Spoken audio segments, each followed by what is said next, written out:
इस्तेमाल किया जाता है और उनको बताते हो कि इनके पास मेरिट नहीं है। इसलिए मैं इतिहास याद करता हूं बस्तर के लोगों, आज हमारे ऊपर क्या खतरा है उस इतिहास को पढ़ो और जानो।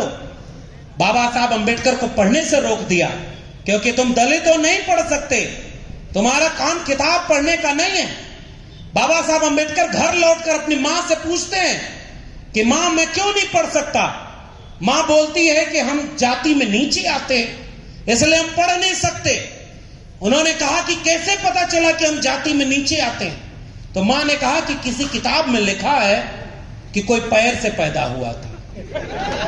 आप समझिए, समझदार को देखिए, दुनिया भर में इंसान एक तरफ पैदा होता है, यही देश ऐसा नमूना है यहां कोई मुख से पैदा हुआ, कोई भुजाओं से पैदा हुआ। और ये हम नहीं कह रहे भाई, ये हमारे पुरखे ज्योतिबा फुले ने एक किताब लिखी है जिसका नाम है गुलामगिरी। और उस गुलामगिरी में ज्योतिबा फुले लिखते हैं कि अगर कोई मुख से पैदा हुआ तो गर्भ कहां ठहरा, इसका मतलब झूठ बोल रहे थे ना। और पैर से कोई कैसे पैदा हो जाएगा भाई? पैर से इसलिए पैदा किया ताकि हमारे लोगों को कहे कि तुम पैर की तरह हमारे नीचे दब के रहना, जैसे जूती हमारे पैर की तरह नीचे रहती है, तुम हमारे नीचे दब के रहोगे। फिर इस देश में भारत का संविधान लागू हुआ और उसने कहा कि पैर पे पैदा होने का तुमने कहा था, और हमारे पुरखे के हाथ में जब कलम आई तो उसने भारत का संविधान लिख दिया। बाबा साहब ने कहा कि किताब में गलत भी तो लिखा होगा, क्यों ना किताब बदल दो, क्यों ना नई किताब लिख दिया जाए। तब इतिहास को याद रखना बस्तर वालों, उनको जब मौका मिला तो उन्होंने मनुस्मृति लिखी जिसमें इंसान को इंसान से बांट कर नफरत करा दिया। हमारे पुरखे डॉक्टर भीमराव अंबेडकर को मौका मिला तो उसने भारत का संविधान लिख दिया जिसने इंसान को इंसान के बराबर कर दिया। इसलिए हम बिरसा मुंडा और बाबा साहब अंबेडकर की बात करते हैं। यह गलत है कि सही पुराने लोग जितने मंच पर बैठे हैं वो जानते होंगे। क्या आपको सम्मान और अधिकार था क्या इसके पहले? बिरसा मुंडा ने जब लड़ाई शुरू की तो उन्होंने एक नाम दिया उल गुलान का। और मैं जब भी पढ़ता हूं अपने इतिहास को तो मुझे लगता है कि बिरसा मुंडा संथाल परगना की किसी घाटी पर खड़े होकर, पहाड़ की किसी चोटी पर खड़े होकर, आज भी बिरसा मुंडा इस देश के कमेरा लोगों से जो हाथ से श्रम करते हैं उनको अपील कर रहे हैं, आए मेरे देश के मूल निवासियों, आए मेरे देश के कमेरा लोगों, हमें इन टिकुओं से अपनी जल जंगल जमीन को बचाना है और अपने हक अधिकार को बचाना है। मुझे आज भी बिरसा मुंडा कहीं अपील करते हुए नजर आते हैं। और किसके लिए लड़ाई लड़ी थे बिरसा मुंडा ने? कि मेरी जल जंगल जमीन मेरी है, तो इसका खनिज संसाधन किसका होगा? हमारा होगा। और बाबा साहब संविधान जो लिखते हैं और वो संविधान में जयपाल सिंह मुंडा आते हैं। जयपाल सिंह मुंडा ने जब संविधान सभा में खड़े होकर एक सवाल पूछा था कि देखो भाई सुनो, तुम्हारे लिए लोकतंत्र नया होगा, हम संघवादी सभ्यता के वारिस हैं, तुम्हें लोकतंत्र हमसे सीखना होगा, तुम हमें लोकतंत्र सिखाने वाले कोई नहीं होगे। मैं आज भी बस्तर में खड़े होकर ऐसा महसूस कर रहा हूं कि मेरा पुरखा जयपाल सिंह मुंडा कहीं खड़े होकर एक अपील कर रहा है कि हमारे लोग जो संघवादी सभ्यता के वारिस हैं, हमने इस देश और दुनिया को रहने लायक बनाया है, इसलिए हमारा हक और अधिकार कोई छीनेगा तो हम फिर से उलगुलान करेंगे और उस उलगुलान से हम भारत के संविधान को बचाएंगे। इसलिए हम बिरसा मुंडा और जयपाल सिंह मुंडा को याद कर रहे हैं। और उस पर बनी फैक्ट्री का मालिक कोई और। ये कैसा देश है भाई? जयपाल सिंह मुंडा ने क्यों कहा था अनुसूची 9 बनाई जाएगी और आदिवासी इलाके का जो भी पूरा इलाका है उसका निर्णय कौन लेगा? उसका निर्णय आदिवासी लेगा, कोई दूसरा उसका निर्णय नहीं लेगा कि मेरी जमीन में कौन आएगा और कौन नहीं आएगा। बताओ आदिवासी लोगों, आपके उस अधिकार पर खतरा है कि नहीं है? वन अधिकार कानून हम तो किताबों में पढ़ते हैं, आप तो झेलते होंगे। कौन सरकार की बात करे? यह सांस्कृतिक कार्यक्रम है, वरना एक एक के गुनाहों को अगर यहां गिनने लगे तो इस हमाम में सारे नंगे हो जाएंगे। ये बस्तर के जंगलों में ये बस्तर के जंगलों के पेड़ पौधे, नदी नाले, पर्वत पहाड़, वो हसदेव के जंगल के पर्वत पहाड़, जिस दिन उसमें बहने वाले खून का हिसाब होगा, इस देश में जितने तानाशाह और लुटेरे हैं वो सारे हमारे गुनहगार साबित होंगे। इसलिए वक्त आ गया है, आपके ऊपर जिसने जुल्म किया है उसे याद करो और एकजुट होकर के ऐसा लड़ाई लड़ो कि संविधान भी बचे और आपके आने वाले बच्चों की पीढ़ी का भविष्य भी बचे। इसलिए बस्तर और बकसवा के जंगलों से आपको एक पैगाम दिया जाएगा। इन जंगलों में सबसे ज्यादा कौन मारा गया? हमारे लोग मारे गए। इस जंगलों में लूट ली जा रही है। और आज तो संविधान दिवस का दिन है। जयपाल सिंह मुंडा ने संविधान कबूल किया था। तमाम हमारे गुंडाधर बुजुर्ग, हमारे बिरसा मुंडा, ये सारे लोगों ने कौन से भारत को आजाद करने के लिए शहीद होना पड़ा भाई? आज भी संदेह है कि बिरसा मुंडा को कौन मारा, कौन उनके खिलाफ खड़ा था। और आदिवासी समाज से आए हुए लोगों, हमसे बेहतर आप जानते होंगे, जब तक बिरसा मुंडा के साथ उनके लोग खड़े थे, जितने दिक्कू थे ना, चाहे वो अंग्रेज थे चाहे वो सामंत और जमींदार थे, उनको पता तक नहीं चल पाया कि बिरसा मुंडा कहां है। जिस दिन उनके अपने लोगों ने उनको धोखा दिया, उस दिन जाकर के बिरसा मुंडा गिरफ्तार हुए थे। बताओ इतिहास गलत कह रहा हूं कि सही कह रहा हूं? चला गया, फिर नए नए दिक्कू आए और उनके नए नए वकील आए। बस्तर के लोगों नाम नहीं लूंगा, लेकिन आप काम से पहचान जाओ कि मैं किसकी बात करने आया हूं। वो बेच रहे हैं भारत को, मैं चैन से कैसे सो जाऊं। वो लूट रहे हैं भारत को, खामोश मैं कैसे हो जाऊं। हां, मैंने कसम उठाई है, मैं देश नहीं बिकने दूंगा, मैं देश नहीं झुकने दूंगा, मैं देश नहीं रुकने दूंगा। पहचान गए कि नहीं ये नारा कौन लगाया था? पहचान रहे कि नहीं ये कौन बोला था? हाँ, अब कोई पनौती भी बोल रहा, मैं नहीं बोल रहा भाई, मैंने नहीं बोला। ये समझदार को इशारा काफी। नारा लगाया कि देश बिकने नहीं दूंगा, हमको वोट दे दो।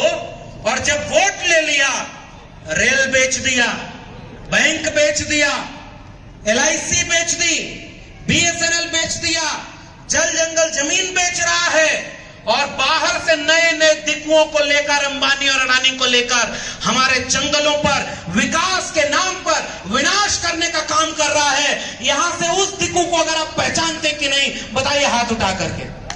ये नए वाले दिक्कुओं को पहचानते हैं कि नहीं? ये नए वाले दिक्कुओं का काम देख रहे हैं कि नहीं? तो इन नए वाले दिक्कुओं का हिसाब करेंगे कि नहीं? क्या आप अपनी जल जंगल जमीन बिकने देंगे? क्या विदेशी को आकर लूटने देंगे? क्या यहां पर विकास के नाम पर विनाश होने देंगे? तो एक ही काम करिए, हर घर संविधान और घर घर संविधान पहुंचाइए। यही संविधान हमारी और आपकी लड़ाई लड़ेगी। और पहचानिए उन दिक्कुओं को। रेल बिक गई, बैंक बिक गया, BSNL बिक गया, सरकारी नौकरी बिक गई। पीछे में कोई कंपनी है, हेमंत जी, देखिए लोकल लोग हमसे ज्यादा जानते हैं, मैं इसीलिए कह रहा हूं भाई, हमारी जितनी उम्र होगी उतना संघर्षों में लगा देने वाले लोग ये सामने बैठे होते हैं, ये बुजुर्ग लोग, ये सारे लोग उतना संघर्ष में है। तो देखिए, हम तो बोल लेते हैं, बाहर से आए इसलिए बोल ले रहे हैं, आपका सम्मान है, और हम तो अभी चले जाएंगे, अभी हमको तुरंत जाना है। लेकिन जो आपकी लड़ाई लड़ रहा है ना गांव में, ये रमेश पोयाम जी और उनकी पूरी टीम जो है ना, और ये जितने लोग पुराने आपके साथी हैं, ये कमिश्नर साहब हैं, पता नहीं कैसे इनको सरकार झेल रही होगी। ऐसे कमिश्नर उनको चाहिए जो चुपचाप उनका काम करे और अपने लोगों को चुप रखे। और ये कमिश्नर साहब उल्टा काम करते हैं, उनको नाराज करके अपने लोगों को जगा रहे हैं, फिर भी देखिए आपके बीच में बैठे हुए। तो ऐसे लोगों को, ये सुनील जी हैं यहाँ बैठे हुए हैं, ऐसे लोगों की जरूरत है। तो जो लोग आपके लिए आपके यहाँ इलाके में लड़ रहे होंगे, आप पहचानिएगा, उनको नहीं होते। और 90% अच्छे लोग होते हैं, लेकिन 10% बुरे लोगों के शिकार क्यों होते हैं पता है? क्योंकि अच्छे लोग अपने घर में बैठे होते हैं और बुरा आदमी चौराहे पर खड़े होकर आपका अधिकार छीन रहा होता है। और ये सच है कि नहीं सच? जिस दिन किसी एक के खिलाफ अन्याय अत्याचार हो और पूरा गांव अगर उसके साथ खड़ा हो जाए, तो क्या मजाल कि कोई अगला अत्याचार करने के लिए आपके सामने आ जाए? संभव है क्या? लेकिन हमको जातियों में बांट दिया। तो पहला, मैं ज्यादा नहीं बोलूंगा, इशारे में बोल रहा हूं, पहला संकल्प लेकर जाइए, एकजुट रहना है। हमको जातियों में नहीं बंटना है, हमको जमात में बंटना है। और एक फॉर्मूला, जितने लोग हाथ से मेहनत करते हैं वो हम सब एक हैं। 90% हम कमेरा हैं और 10% लुटेरा हैं। ये जंग कमेरा बनाम लुटेरा की है। और 90% लोग जिस दिन एकजुट हो जाएं, बस्तर के जंगल को भी बचाएंगे, हसदेव के जंगल को भी बचाएंगे। और जिस दिन 90% एक हो जाएं, क्या मजाल कि मणिपुर की किसी हमारी आदिवासी मां और बहन के साथ कोई इस तरह से नंगा करके उनका चीरहरण कर ले। क्या सजा नहीं दोगे आप उनको? क्या जानते नहीं हो आप, जिन्होंने आपकी मां बहनों को नंगा कर दिया? माफी मांगी क्या? माफी मांगी क्या मणिपुर पर? ये यहां पर बैठे हुए नेता इजराइल तक चले जाते हैं, मीडिया वाले इजराइल का दर्द देख लेते हैं। मणिपुर कोई नहीं जाता, क्योंकि वहां मारा जाने वाला इस देश का कमेरा है। बताओ, कमेरों हमारी आबरू और हमारी इज्जत की यही कीमत रह गई है?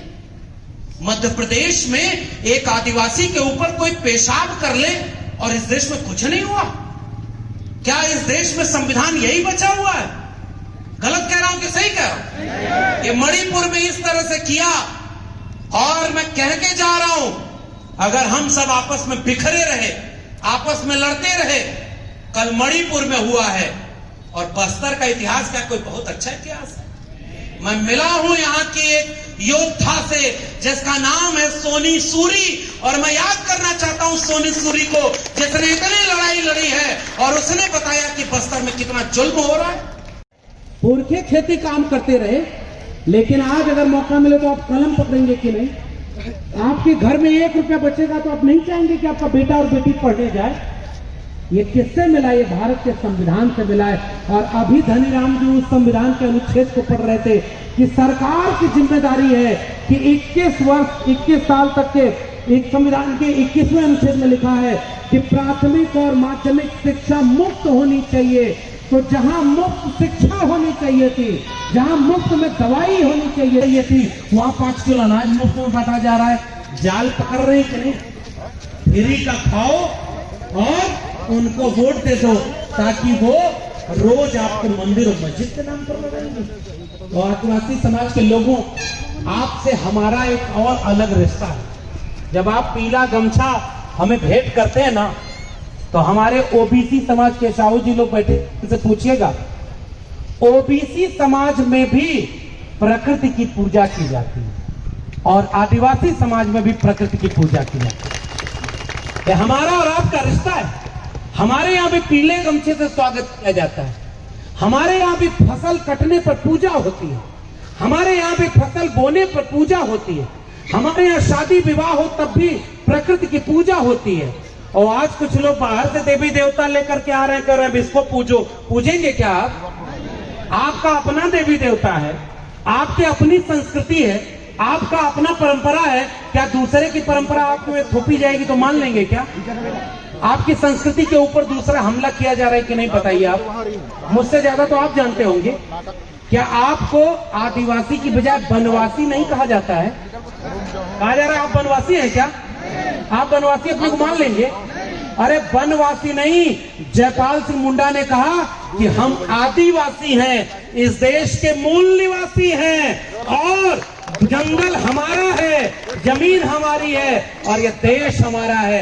वनवासी कहने वाले लोग चाहते हैं कि आप वन में ही रहें, और हम चाहते हैं, बिरसा मुंडा, जयपाल सिंह मुंडा और भारत का बाबा साहब का संविधान चाहता है कि जंगल में रहने वाला देश की संसद में बैठे और देश को चलाए। इसलिए आदिवासी कल्चर पर हमला मत करने दीजिएगा। वो दहाड़ेगा।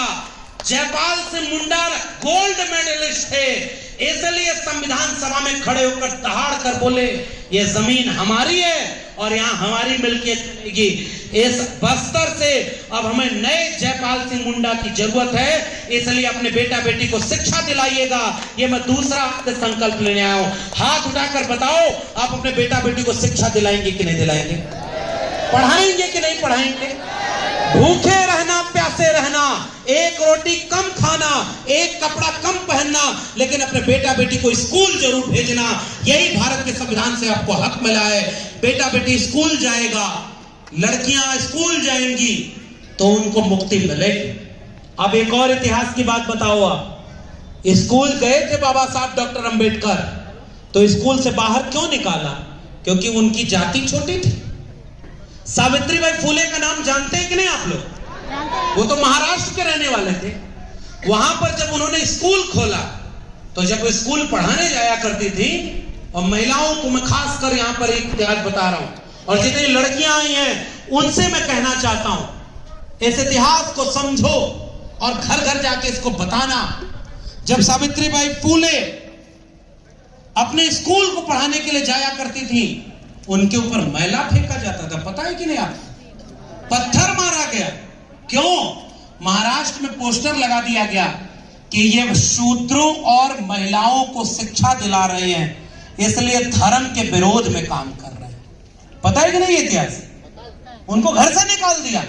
और सावित्रीबाई फुले 2 साड़ी लेकर अपने स्कूल जाया करती थी, और उनसे ये कहा कि भाई ये हमारे धर्म के खिलाफ काम कर रही हैं। मैं एक सवाल पूछना चाहता हूं, वो धर्म हमारा कैसे हुआ जो महिलाओं को और शूद्रों को शिक्षा से वंचित रख रहा है? इसका मतलब वो धर्म हमारा नहीं था, वो धर्म हमारे ऊपर थोपा गया था। आज की तारीख में अगर सबसे ऊपर कोई धर्म है तो उस धर्म की किताब का नाम है भारत का संविधान, जिसने हमें शिक्षा देने का मौका दिया है। इसलिए हम संविधान को मानने की बात करते हैं। और इस संविधान को कुछ लोग बदलना चाहते हैं।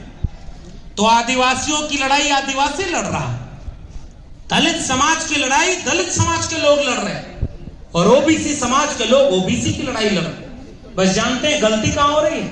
सारे अलग अलग लड़ रहे हैं। हम लोग को बचपन में एक किस्सा सुनाते थे ना, एक बाप जब मरने लगा, बड़ा था, उसके पास खूब जमीन थी, तो वो जब गुजरने लगा तो उसने कहा कि ये चारों बेटे तो हमारे आपस में लड़ते हैं, ये हमारी संपत्ति को तो लुटा देंगे। उसने चारों को बुलाया, चारों को एक एक लकड़ी दी और कहा कि एक एक लकड़ी को तोड़ दो। चारों ने लकड़ी तोड़ करके दिखा दी। फिर बाप ने दूसरी लकड़ी दी, कहा 4 लकड़ी चारों को एक साथ बांध दो, अब तोड़ कर दिखाओ। वो लकड़ी नहीं टूटी। बाप ने कहा कि समझ गए, अगर अलग अलग रहोगे तो ऐसे ही टूट जाओगे, अगर एकजुट हो जाओगे तो तुम्हें कोई तोड़ नहीं पाएगा। इस इतिहास को आज यहां से कहना जरूरी है। मैं बचपन में छोटा था, अंगूर में 1 किलो अंगूर लेके आया हूं। मुझे खरीदना और बेचना इतना अच्छा आता है, हमको आशीर्वाद दो, एक दिन देश का प्रधानमंत्री बन जाऊं ताकि खरीदने और बेचने का काम और आसानी से कर लूं। आप समझ रहे हैं ना? पिताजी ने मुझसे कहा कि सुनो, ये अंगूर 10 रुपए में 1 किलो मिला, और दूसरा, मैंने कहा वो 20 रुपए किलो था। कहे क्यों, दोनों में अलग क्या था?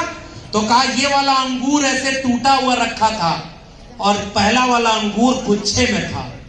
तो पिताजी ने कहा कुछ समझे? मैंने कहा नहीं। तो उन्होंने कहा कि अगर टूट के अलग अलग रहोगे तो औने पौने दाम पर खरीदे और बेचे जाओगे, अगर एकजुट होकर गुच्छे में रहोगे तो औकात ज्यादा रहेगी। इस सबक को याद रखना, अगर टूट कर बिखर गए तो अगल अलग अलग सब मार दिए जाएंगे। इसलिए आज तीसरा संकल्प लेने का दिन है। हाथ उठाकर वादा करिए, शेड्यूल कास्ट, शेड्यूल ट्राइब और ओबीसी कम्युनिटी के जितने भी लोग आए हैं, हम सब एक दूसरे के सुख और दुख में एक साथ रहेंगे और मिलकर इस संविधान को बचाने की लड़ाई लड़ेंगे। हाथ उठाकर वादा करिए कि हम एकजुट रहेंगे कि नहीं रहेंगे। जय जय जय जय जय। ये एकजुटता ही हमारी जरूरत है। ये तीसरा संकल्प आप इस बात को गांव-गांव पहुंचाने की जरूरत है। मैं ओबीसी से आता हूं, लेकिन मेरे नायक जब मैं कहता हूं कि गुंडाधर हैं, शहीद वीर नारायण सिंह जी हैं, तिलका मांझी सिद्धू कानू है, बिरसा मुंडा जयपाल सिंह मुंडा है, तब एक भारत बनता है।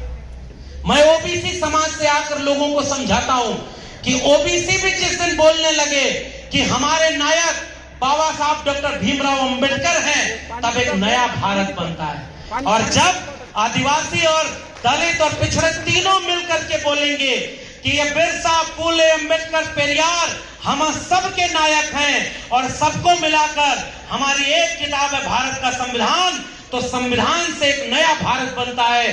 आज इसका संकल्प लेकर जाओ, जो संविधान बदलना चाहते हैं उनको ही कुर्सी से बदल दो ताकि उनको दोबारा सरकार में मौका। अब जाते जाते दो ही चीज बताऊंगा। अगर शिक्षा रहेगी तो अंधविश्वास और पाखंड से बचेंगे कि नहीं बचेंगे? बचेंगे। आपके यहां मैं आया पिछली बार, ये गए थे, इन्होंने हेमंत जी लेके गए तुएकोंडी विश्व आदिवासी दिवस पर मैं आया था। आज संविधान दिवस पर आया। छत्तीसगढ़ के लोगों का विशेष प्रेम है, क्योंकि यहां कुछ दिन पहले मुझे पता चला कि कोई बाबा उबा घूम रहा है। वो कहता है एक लोटा जल सभी समस्याओं का हल। शास्त्री बाबा आपकी तरफ तो नहीं ना आया? नहीं आए। बचाइएगा भाई अपना जल जंगल जमीन ऐसे बाबाओं से, क्योंकि इस दुनिया में कोई बाबा हुआ तो एक बाबा है और वो है बाबा साहब डॉक्टर भीमराव अम्बेडकर।